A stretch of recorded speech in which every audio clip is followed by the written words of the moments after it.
Thank you very much. So, very happy to welcome Ségolène de Marsac. You are from Sanofi Consumer Healthcare. You have actually two hats. Global General Manager of a brand, Enterogermina, and at the same time, Chief Sustainability Officer for the Group. Welcome, Pierre. You are the CEO or Chairman of le Groupe Parisien, Les Échos, Le Parisien. And Frédéric, you are CEO of Ruinart, well-known house of champagne. Great. So we will talk for the next 25 minutes about the different stakes specific to your industries and why cooperation is so important. Maybe let me start here. You all represent powerful companies, powerful groups. Some may say you have the resources, you have the awareness and the knowledge to really have an impact on sustainability. And yet, when we were preparing this session, all of you really stressed the necessity to cooperate within your ecosystems. So my first question is probably the same for each of you, meaning within specifically your value chain or your ecosystem, why do cooperation play such an important role, and what opportunities and maybe challenges you see behind it? Ségolène, maybe if you want to go first? Yeah, sure. Thank you. So indeed, it's a great question because we have a lot of challenges to drive the sustainability agenda. And I will focus on two, the most important ones in my view. The first one is climate change. As you know, climate and health are really connected. There is a systemic link between the two. And obviously, as the World Organization, Health showed recently in a study, we know that climate change will cause 250,000 additional diseases in the next years, such as diarrhea, for instance, or malnutrition. And it will also exacerbate some illness, for example, allergy. And that's why at Sanofi Consumer Healthcare, we'd like really to embrace this, the fight of inequality of air quality. And recently, and it was something that was, demonstrated at COP28, where health has a real place. We took a BRACE initiative, and we decided with a partnership with Groupe, an NGO, really to decrease the air pollution and to improve the quality of air in schools. And another one, very quickly maybe, I think it's the regulation and obviously the ability that we have to make changes at pace and at the pace that is needed in a highly regulated industry.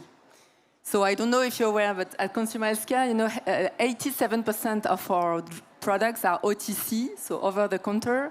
So obviously there is a lot of regulation that is needed.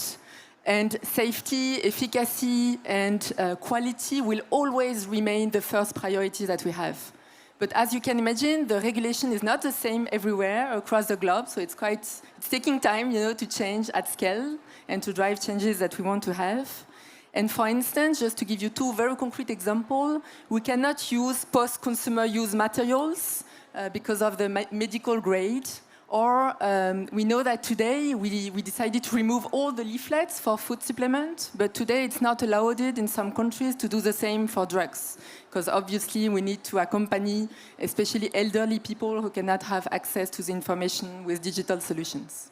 So this is, I think, the two most important challenges that we have today. Thank you, Ségolène. Frédéric, moving to food and beverage, maybe. Well, coalition or collaboration is about value, it's about speed, I think it was said, but it's also a lot about know-how. I think there's a lot of know-how we don't have in face of those new challenges. I mean, in our industry, we are fighting against two fronts. On one hand, the product comes from the earth, from the soil, and we are facing every day the impact of the warming climate, which has massive impact on the wine style, the quality. It has also massive impact on the soil, the quality of the soil. We used to say in Champagne that if there is one challenge we will not have, it is water, because it's normally raining a lot. Actually, since last year, we are also starting to face potentially water problem. And the last one as well on this front is social challenges. Now we have team members which have to harvest by 40 degrees, when 10 years from now they were harvesting by 5 degrees under the water. Now it's 40 degrees at 6 o'clock in the morning. I mean, it's getting really challenging. And on the other hand, we're in an industry where we produce 100% in France by definition, but we export more than, in terms of the whole Champagne region, more than 50% of the production.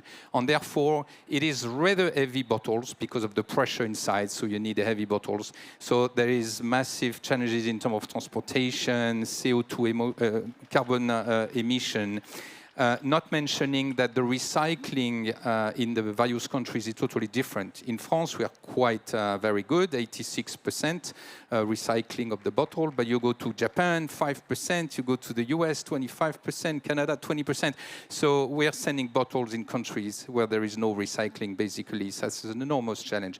Not mentioning the sand, which is becoming a rare product as well, resource, and we need sand to produce the bottles. So we have massive challenges that we need collaborations to solve.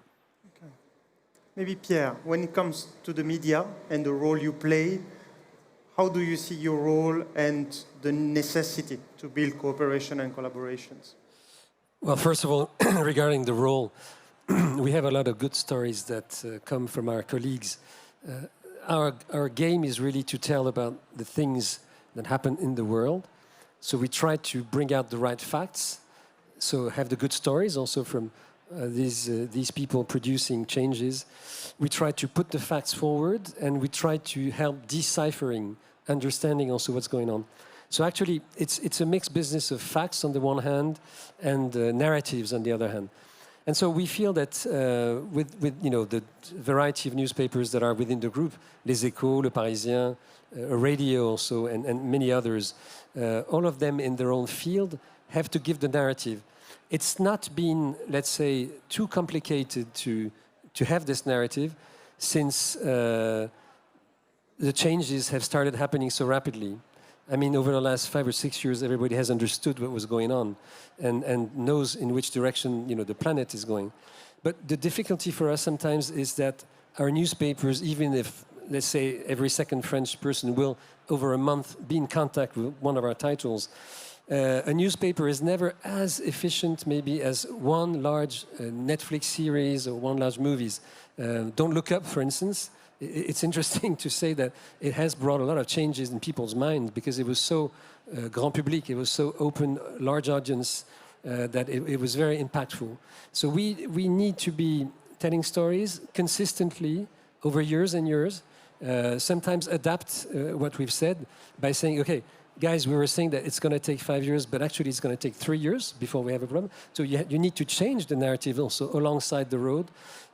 Because alongside the road, you understand more about the events and the transformations going on. So when it comes to working together, it's not something that newspapers do very much in a way. We have unions in which we share a lot of things, but the stories are the stories, and the journalists, they want their own angles and they want their own way to tell about that. So what we try to do, especially in Les Echos and in Le Parisien too now, regularly, we give a lot of room to the journalists, the things happening. Le Parisien, it's really alongside the people. How do they live? What do they experience? What is changing for them? Les Echos is maybe more on the macro version. And we also give a lot of place and room to experts, in the op-ed sections, opinions and tribunes, and people come and tell us what they have learned and what has changed. And maybe they help us in a way adding to our coverage. So this is what we do. Thank you very much, Pierre. Let's get now really to the core of the discussion we're having today with ChangeNOW is about solutions. So maybe some of the initiatives that you have been taking in a collective mode or in a cooperative mode to address the challenges that you raised. Frédéric, I will start with you. Well, first of all, we have in Champagne for a long time, when it was very difficult times, almost 100 years ago, we did set up an organization, the industrial body, which is called CAVC, which is a coalition, because basically we have all the maisons part of it, and all the wine growers. So it really represents 100% of the champagne. And we collectively take several decisions, critical decisions, certifications in champagne, the yield that we decide every year, the protection of the appellation. So many different subjects are already taken decision by this body. But then beyond, we work with, I would not say maybe coalition, but more partnership. So we have example with suppliers. For instance, the Second Skin, which was a bit of the revolutionary packaging we launched a few years back. We did collaborate with one supplier for 3 years to go on research and development on being able to develop this, because the know-how was not existing. We sometimes work with external specialists. I'm thinking about Reforest Action. When we started this vitiforestry project as well 5 years ago, we didn't have the know-how to replant trees in the vineyard. And this is where Reforest Action was specialist, and we worked together. We have also example with laboratories or startups to measure biodiversity. Nowadays, we all know how to measure carbon emission, but we don't know how to measure biodiversity on the quality of the soil. And this is where we are working with 7 or 8 different, the Spygen, Genesis, or different laboratories in order to develop such a know-how. And last, we are developing a forum, a bit like this. Actually, ChangeNOW will also be part of this forum for the second part. It's Moi Tennessee, and we do develop a forum on the soil, World Living Soil Forum, where we are gathering all, people, industry, startup, laboratory from all over the world, specifically on the soil challenge. So we have a lot of different ways of addressing the challenges. And maybe you mentioned the suppliers, the partners, the innovators. While we were preparing the session, you also said, for instance, the Second Skin, how from an initiative with a supplier became a packaging format that then got expanded also to other maisons. Can you tell us a bit how the journey went from an innovative project into something that starts to be more broad? I think it was our first project that was maybe very impactful, because suppressing all the gift box, existing gift box, which have been existing for 100 years in the Champagne region, to this Second Skin minimalist, it was quite of a risk on a massive change. And we saw that it was very important, and we agreed with the supplier that we should not protect the know-how, because it took us 3 years. We were lucky enough to have Moi Tennessee and LVMH, supporting this idea. So we had the financial support, and we wanted everybody to access. And actually, it's a good example, because it's not one of our sister company with LVMH who was the second, but a competitor, which is another major champagne group who did develop the same idea, because we did not protect any of the know-how of this of this new partnership. Maybe Ségolène, getting to you. Again, your ecosystem is a bit different. You mentioned regulator, NGOs, health topics. Maybe a couple examples to illustrate how you're handling this cooperation game at Sanofi. Yeah, absolutely. Again, I think coalition, cooperation, partnership are absolutely key if we want to drive the change at scale, at the pace we want. So maybe 3 quick short examples to describe a bit how we decided to partner with others at Sanofi Consumer Healthcare. So the first one is on packaging. The objective really is to remove the blister, to remove the single-use plastic that we have in our products. And we decided to join forces with others recently, and we joined the Blister Collective and the Blister Consortium and the Bottle Collective in order to find new alternatives, sustainable alternatives to single-use plastic. The second one, maybe when it comes to social impact and how we can create an impact to our communities, is about the partnership that we have with the different NGOs. For instance, with the brands that I know well, Enterogermina. So we partner with different local NGOs, with Save the Children, for instance, or Hope, in order, to have a concrete activation on the ground to help communities. So, for example, on Enterogermina is how we can eradicate diarrhea. So, to install, for example, toilets, to provide some hygiene measures, some help to educate kids, on diarrhea. And what we did so far is that we helped 460,000 kids, and we really want to continue.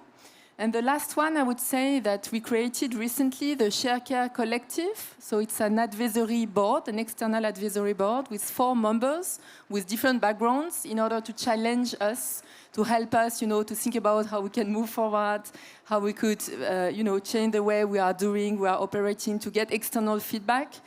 Because obviously we want to have this challenger mindset and continue to accelerate the change when it comes to sustainability. And we need to do that with others, absolutely. Thank you, Ségolène. So, Pierre, your turn. You mentioned earlier that maybe cooperating between journalists and newspapers around that topic was not a traditional pattern, though you're also leading and involved on some cooperation initiatives. Can you give us a couple examples? Well, maybe I'll give you 2 examples. The first one is the way we decided really 4 or 5 years ago to launch the whole group, Les Échos, Le Parisien media group, in that direction, to try to fill in the gap between what we were talking about and what we were not doing ourselves. So we decided, let's work on our own carbon expansion and the way we produce pollution. Let's take a look at that and let's reduce it. So actually we reduced it by 50%, but we were very depending upon others, just like all of us are. Actually, you can decide to make changes on your own, but you are in a chain of value or a chain of destruction too. So we worked on the whole value chain alongside the paper version, and we said, okay, we buy paper, then they go to large printing factories. It takes a huge amount of electricity, then it's distributed, carried by cars. How are the cars? So we had to work all along this value chain and to ask all of our partners, can you help us reducing what we are responsible for? Because it's because of us that you drive cars to put the newspaper in the mailbox or in the house of someone. So we were able to bring them all together. For instance, we had difficulties on the print side. The inks, vegetal inks, are not working so well today. If you put your hands on them, they erase and they go away. So we have to look for new versions, and we're still looking at that because ink in itself is super hard to recycle and it's very polluting.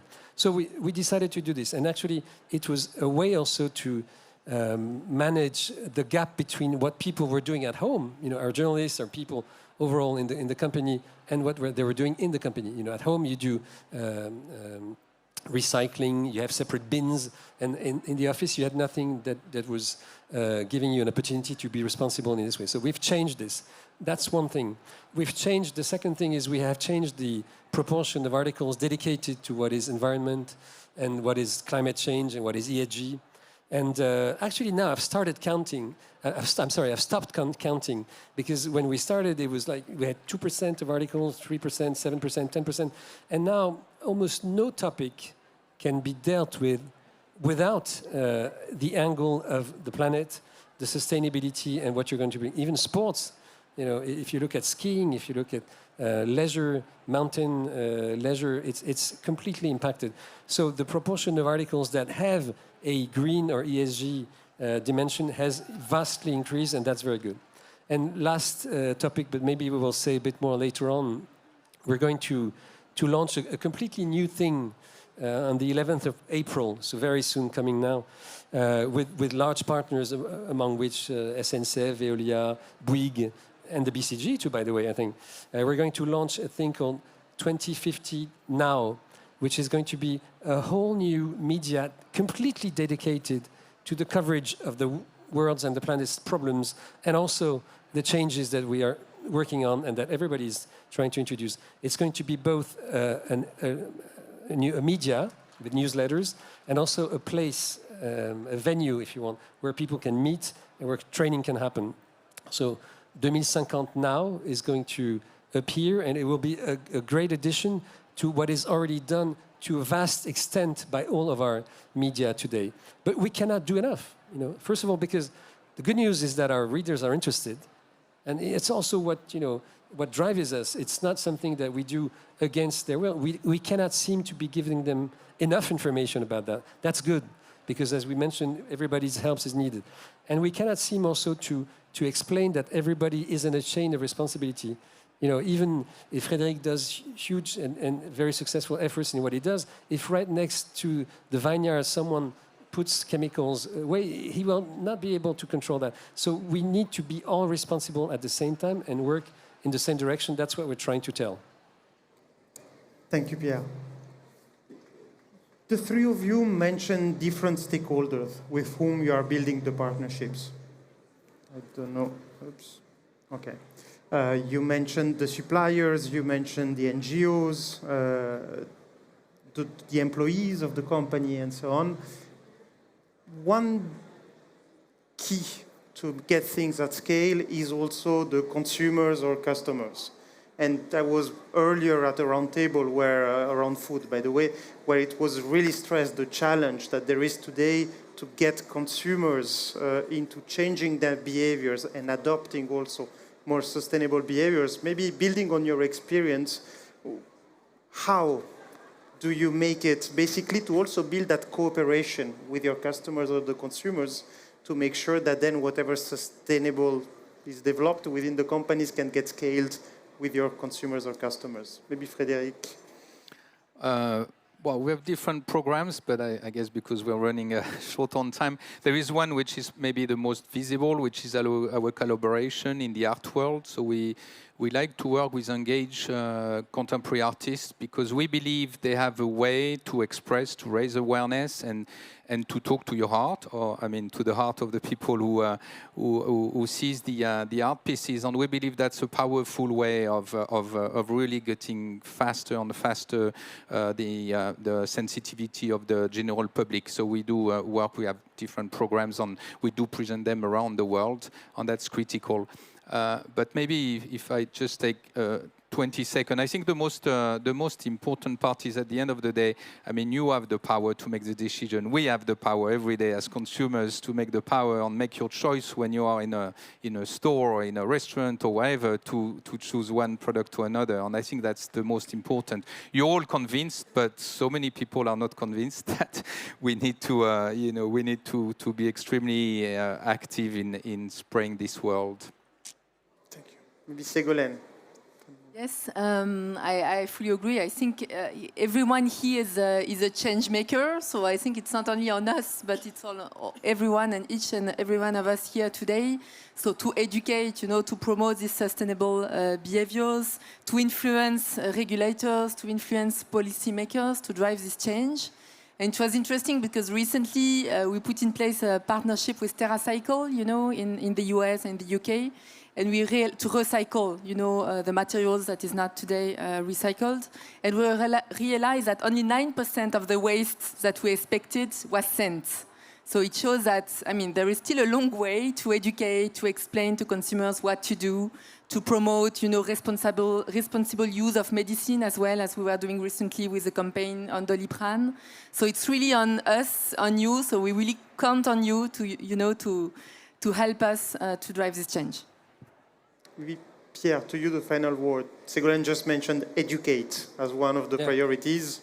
You as media, what role indeed can you play so that the consumers become also responsible consumers? Well, to follow up on educate, maybe it's a bad expression, but we need to educate the educators. So we spend now gradually more and more time with our HR educating the journalists, actually, doing training. How do they cover? Which angles do they look for? How do they understand? So a lot of them have gone doing the climate frescoes, which helps you understanding more what's going on. So education is really the first thing. And the second, maybe my last word would be, it's not the first time that we're here, and ChangeNOW is an incredible event, growing. I think we have 30% more people this year than the previous years, which is fantastic. But it's really a call for action. We can have that many words and we write those words in our papers and online, but we really need people to grab the things to do. And that's what we try to do. Our journalism is an action-oriented journalism. It's a call for action. It gives you the keys. It gives you the explanations. It's not imposing on you the fact that everything is going to go bankrupt. It's really telling you, how can you help? How can you be a player? How can you interact with change, you know. And this is really what we're trying to do more and more, because I think it's the name of the game here.